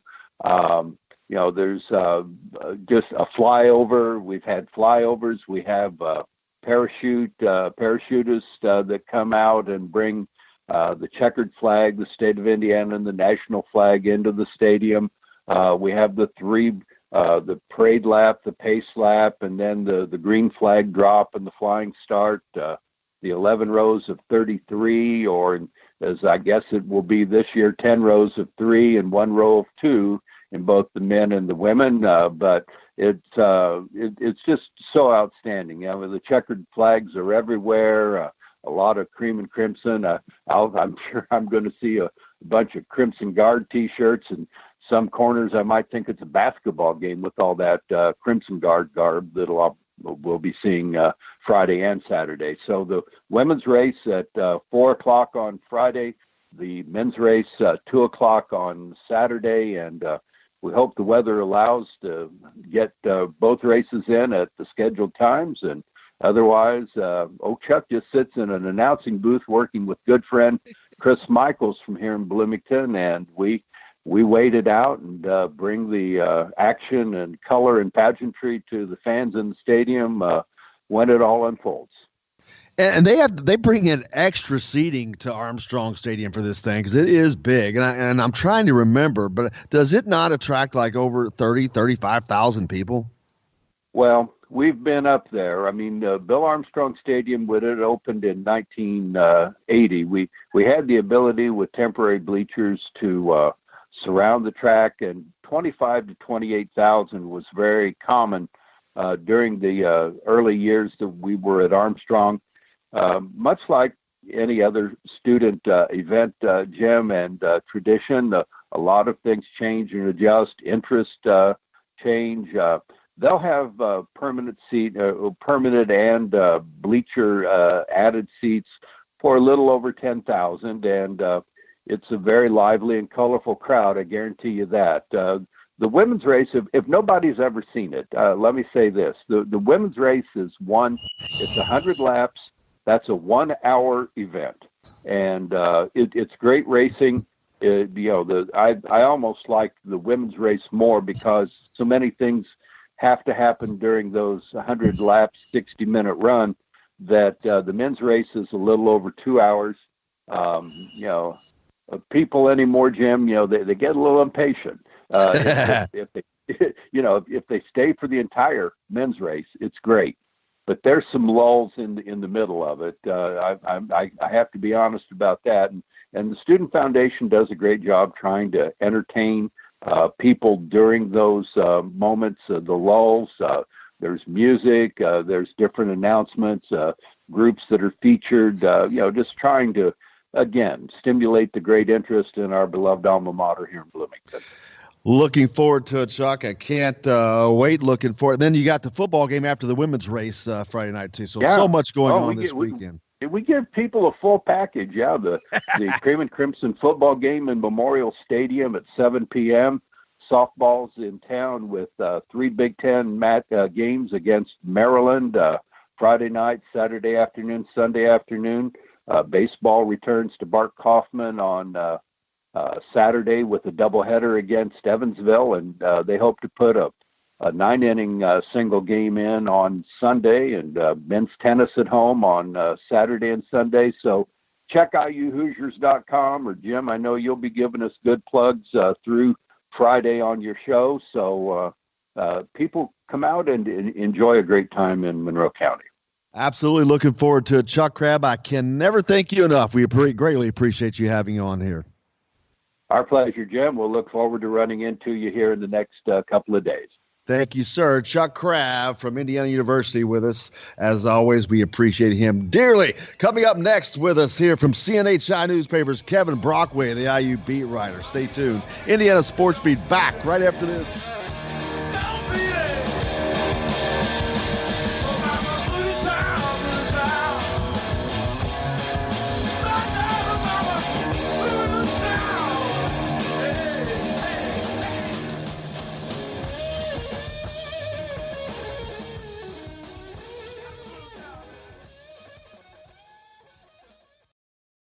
Hello, everybody. Jim Coyle from Indiana Sports Beat. When I'm not covering the Hoosiers, you can find me at Bubba's 33 in Clarksville, located on the northeast corner of I-65 at Veterans Parkway.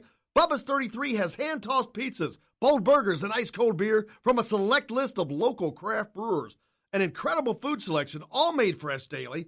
Whether you're meeting the team for that post-win meal in the family dining area or meeting friends for happy hour to watch the game on one of Bubba's 50 TVs. Bubba's 33 in Clarksville. Pizza, burgers, beer. We all want a winning smile for those championship photos, and that's exactly what you will get at Reynolds Family Dentistry in Sellersburg. Reynolds Family Dentistry has been serving the dental needs of Hoosier families for over 30 years. Let Doctors Roger and Jay Reynolds take care of your family. Just off of I-65 at 809 South Indiana Avenue in Sellersburg. Call 812-246-3368. That's Reynolds Family Dentistry, 812-246-3368. Many medicines used to treat colds and flu contain acetaminophen, a pain reliever and fever reducer found in hundreds of over-the-counter and prescription medicines. But taking too much or more than one medication containing acetaminophen per day can damage your liver. So always read the label and don't take acetaminophen if you drink 3 or more alcoholic drinks every day. To learn more, visit fda.gov/OTC pain info.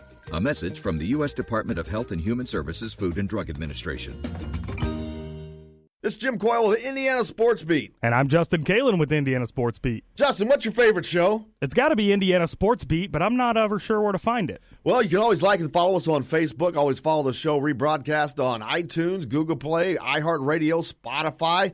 TheDailyHoosier.com is a great place to sign up for each and every day, or, of course, on 97.7 The Ref in Evansville. For the best recycling and waste removal service, turn to the area's leader, Sweetland Waste Removal and Recycling, a homegrown company serving southern Indiana since 1995. Sweetland Waste Removal and Recycling serves Floyd, Clark, Harrison, and Washington counties. For excellent service and peace of mind, call Sweetland Waste Removal and Recycling today at 812-944-5642. That's 812-944-5642.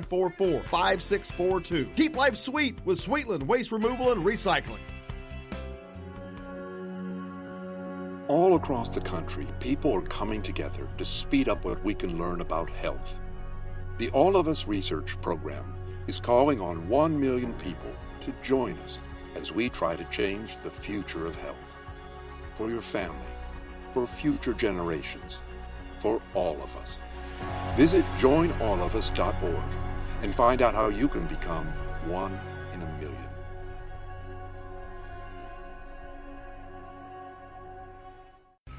All right, crew, let's get her dug. Honey, want to give me a hand? I'm planting that tree, remember? No matter how large or small your digging project may be, no matter how urban or rural, you must always call 811 before any digging project. 811 is our national one-call number, alerting your local utility companies to come out and mark any lines they have near your dig site. You must call 811 at least 2 to 3 business days before any digging project, so you can avoid hitting our essential buried utilities. This includes natural gas and petroleum pipelines, electric, communication cables, and water and sewer lines. So before you do this or this, make sure you do this. For digging projects big or small, make the call to 811. Brought to you by Common Ground Alliance. Today's guest is brought to you by Bubba's 33 in Clarksville with hand-tossed pizzas, bold burgers, and ice-cold beer. Pizza, burgers, beer. Bubba's 33 in Clarksville.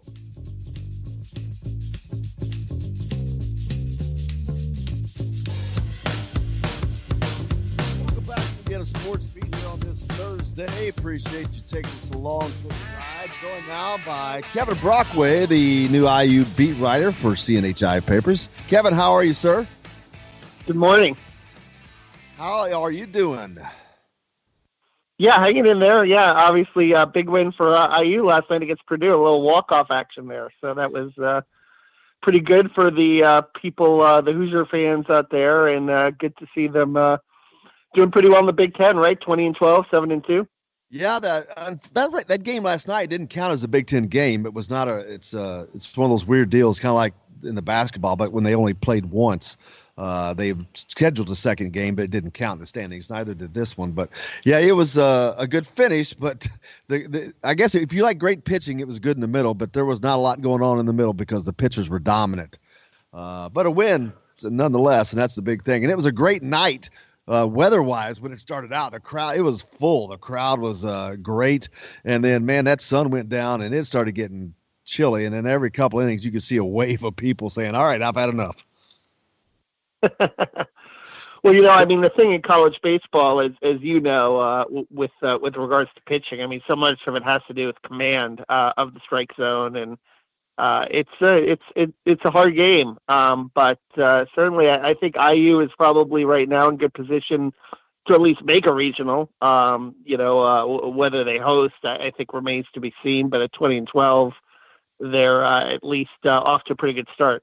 Yeah, Coach Jeff Mercer really working at rebuilding the culture and his own brand and doing a good job, and enjoy being around him. He's done a good job with it thus far. But you've had a busy week already. You were up in Minneapolis for the Final Four.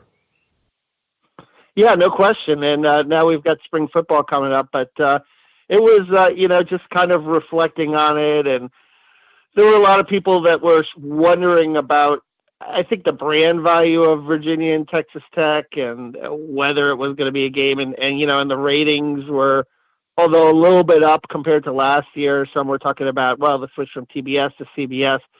But the bottom line is, I think it produced a great game. And I think that's what fans ultimately want to see. And, sometimes it's interesting to see new stars. I mean, I think DeAndre Hunter is a guy from Virginia that, might have worked himself into the lottery in that performance, not just for all the shots he did, but the way he shut down Jared Culver as the ACC Defensive Player of the Year. You've got, you're talking about a guy who, showed that he was an elite two-way guy, which so many NBA teams are looking for nowadays. Absolutely. And talk about improving your draft status. How about Carson Edwards? Yeah, no question. Throughout that whole tournament, and he's a guy who's interesting in that when I talk to scouts about him, he's a guy that some people, really like, and some, are a little on the fence about. But, I think, second round could sneak into first round, and one guy I talked to thinks he could be a very good instant offense guy off the bench, kind of guy that can come in and, give you a little bit of points and bunches if he's on. But obviously, the NBA is a league that's forever obsessed with size. And you're talking about a guy that's 6'1", 6 feet, around that neighborhood. You've got to be really dynamic and explosive to be that size and survive in the league. So it'll be interesting to see, how he does in those workouts. He's finishing up classes now, but how he does in that process and what kind of eyes he opens. Yeah, and you were with us Monday. Thanks for joining us again. But we talked about, or I mentioned the fact that it was kind of a unique situation because you had Chris Beard, Texas Tech, and the defensive principles of Bob Knight, the former Indiana basketball coach, and Virginia and Tony Bennett, and they run the pack line, which, of course, is what Archie Miller runs. But the Daily Hoosier, a friend of ours, Mark Schumann, wrote a good piece here, I think yesterday, talking about Tony Bennett, back in his first couple of years, I think he broke even 500 record-wise and missed the tournament 2 straight years. And then things picked up, and there's been a lot of stories like that. People trying to explain that, man, they've got to understand the process, and Archie is trying to do the same type of thing. But the patience is very thin looking for success at Indiana. No question. And anytime you're implementing a new scheme, it's going to take time, and it's going to take, I think it takes buy-in too. And, in talking to, Chris Landry, who, he works for Fox Sports, and he's a former scout and a very wise, he's been around athletics for a long time. He mentioned something that I always found very interesting about players and the player-coach relationship. And players will buy into a plan if it's successful and if they see results. And if that happens, then they're going to go through a wall for you. If you can, demonstrate that your plan works and your plan gets wins, they're gonna give that extra effort. That's what players want. They want a plan that's successful, and they're going to buy into a plan that's successful. And you look at what has happened with Tony Bennett. I mean, he's got a plan right now, and it's successful. It's working. And it's, getting wins, and it's getting players noticed. So Archie has to get to the pack line to that level. And right now it's in year 2. And I think what you're going to hope to see is, maybe a turn in years 3 and 4 to the point where it is successful and you gather up some wins. But it really, I think it's kind of a symbiotic relationship. You need to, get wins and get results that are positive in order to get that kind of buy-in to your system. It's really a fascinating kind of give and take in the athlete-coach relationship. Talking with Kevin Brockway from CNHI Papers. Yeah, I agree. And I think a big part of that is having your own type of player in there. There's been a lot of talk about that, but I think there's a lot to it because the players you're recruiting, you're explaining to them what you see, how you see their career going forth, what your plans are for them.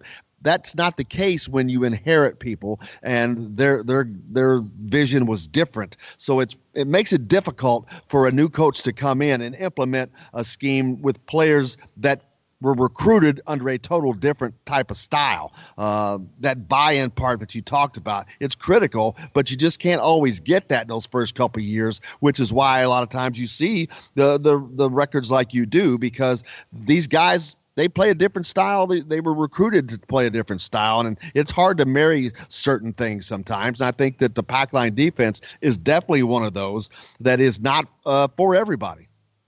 Yeah. People don't realize that Bruce Pearl, at Auburn, first 3 years he missed the tournament. And third year they were 18-14. So they kind of barely missed, but they didn't even make the NIT that year. And then in years 4 and 5, when he had all of his guys in, you go around to 32, and then the following year you go Final Four. So it does take time. It is a process sometimes. I've been on the, other end of it with, covering Mike White in Florida, where the second year they made the Elite Eight, and him inheriting Billy Donovan's players. And now they've gone from a 4 seed to a 6 seed to a 10 seed, and fans are grumbling because, as we all know, fans want to see progress. They want to see it getting better, not going in the other direction, even though Mike White's made the NCAA tournament 3 straight years. So it's different. But, with Bruce Pearl, when he got all his players in there, by year 4, year 5, he started seeing the fruits of those results. Absolutely. And Archie is going to get I don't know if it's a boost or not, but there will be 9 new faces in Indiana uniforms next year. So that gives Archie the ability to really jumpstart a roster overhaul, if you want to, so to speak. 9 new faces, man, that's half of a team. No question, Jim. And, you did a good job getting video of, Bob Knight. I'm wondering if you've found Joey Brunk back around campus, right? That's the latest report. The kid from Indiana, the Butler transfer, rather, the big center. I mean, that could be an interesting addition if Indiana could get him. I know Florida's in on him as well. Yeah, I think that they get him personally, but that's just a guess. But it's because I think it's going to lay out. I know he wants to go to law school. Indiana has 2 law schools, of course. He's from Indiana, right up the road. I think that he had an interest in Indiana before he went to Butler, but it just may not have had an interest in the coaching staff that was here at the time. But I think they have a very good chance of getting him because he's going to play instantly and would be a very valuable piece to Archie Miller and what he has planned for next season. Yeah, and he's an inside scorer, which is as someone you could probably play him and Trace together maybe, and play Trace at the 4. Of course, you've got some other guys and Deron Davis. You've got a lot of interchangeable parts up front, and certainly would make for a powerful front line. And you like those guys that could score and rebound inside, but as we've talked about, you kind of need those shooters to complement them too. And I'm sure that Archie's on the lookout for those kind of perimeter guys as well that can really kind of spread the defense a little bit. Yeah, absolutely, because we saw in Kyle Guy in Virginia what things could have been as Kyle Guy left Indiana to go play at Virginia and led them to a national championship. Congratulations to him. But also, before I forget, the WNA draft was last night, and going number 1 was Jackie Young from Princeton, Indiana, junior from Notre Dame. So big night for the Princeton, Indiana. Jackie Young, what a great night for her. Asia Durr from Louisville go number 2, but what a great honor to be the first pick in the NBA.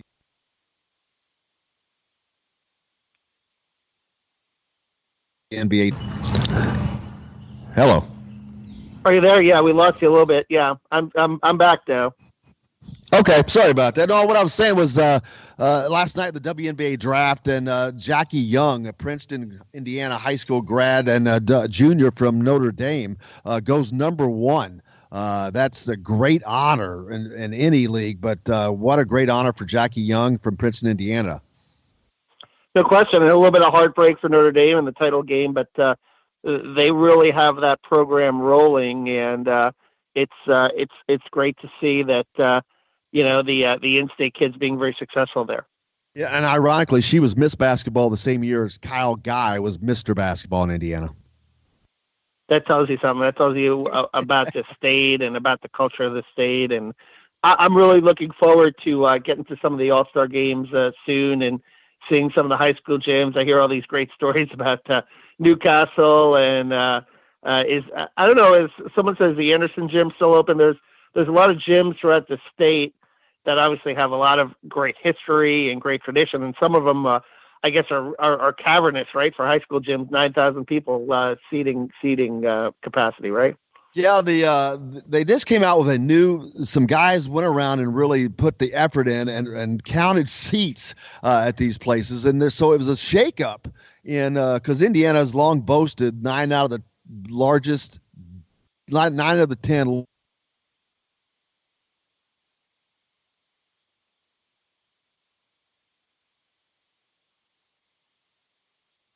and it was found that it was overrating itself. And Seymour is actually the largest gym in the state at just over 8,000 seats. I forget who's in second now, but Indiana still has 9 out of 10 largest gyms. It's crazy. The Wigwam is what you're referring to up in Anderson, Indiana, where Anderson High School used to play. It held like over 9,000, and it was gigantic.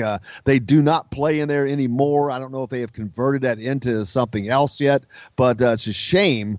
But it's still there and still up. But yeah, the Wigwam was famous for a long time. And then you've got the Newcastle, of course, and so many incredible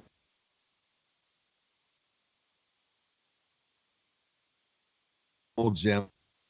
Great gyms all around the state to find. But yeah, you're right. It's a great fun. And so what have you been able to see? Because you've not been here that long yet coming up from Florida, but what have you been able to see from the Indiana basketball culture?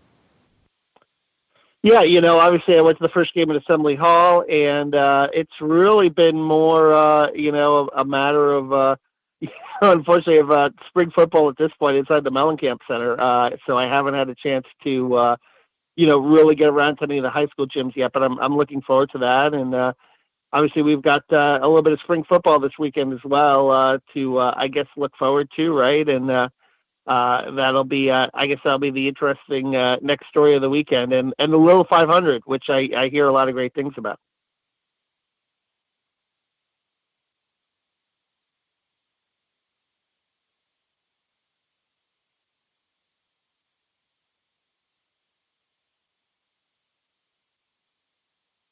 Fact, of course, the Little 500, we talked about that. It's going to be a huge weekend for Indiana. Kevin, I'm not sure if you're still there. I don't know if we lost you or not.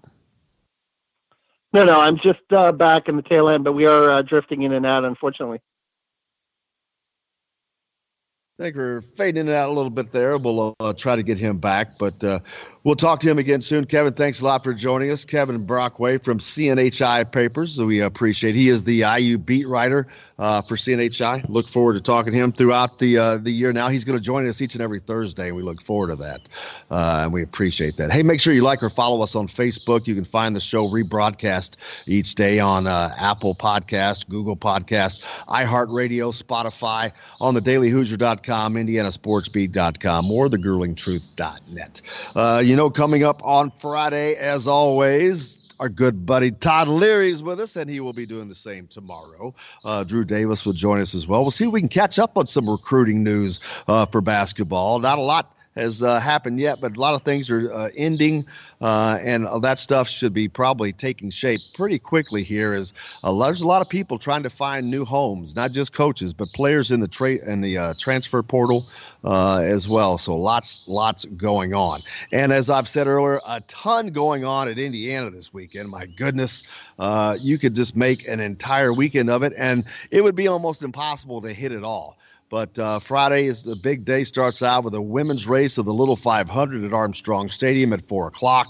You heard Chuck Crabb say that race should only take around an hour, so that's not a lot of a time investment. Then you can head over to the BART, or actually head over to the Memorial Stadium as the Cream and Crimson game will kick off at 7 o'clock. But before that, they've got some stuff going on for the kids, some clinics and whatnot down on the field. Feel free to take your kids in there. That'd be great time for them. Everything is free admission, free parking for football. So a great deal for that. Baseball, of course, all weekend. They've got a 4-game series with Evansville, one of the top RPI teams in the country, a doubleheader on Saturday. So that'll be going on as well. So all kinds of stuff going on, Justin. Yeah, there really is a lot going on. And I wanted to circle it back to the recruits. Indiana's fan base has been pretty impatient the past couple of years. Do you see a recruit falling soon, whether it be grad transfer or just straight up freshman? Oh, do I see him landing? Oh yeah, I think they get Joey Brunk. I know they're going to land him, but soon. Well, I guess it depends on what do you mean by soon. By tomorrow. I'm going to go with no on that. Okay. If I had to guess, I'd say no. I'd say maybe. But I'd say it could possibly be next week. But I don't know. That's a guess because I don't have a timeline. But I don't know that anybody wants it to go too long. But like Joey Brunk, I know that he is going to go through the process of making that decision. But we appreciate that. But, hey, that's going to wrap it up for us today. We appreciate you joining us. Thanks a lot to Chuck Crabb and Kevin Brockway. And thanks a lot for Justin Kalen and Jake Dresser taking care of things. Tomorrow on the program, Todd Leary and Drew Davis. I'm Jim Coyle. Thanks a lot for joining us. I will see you on the radio.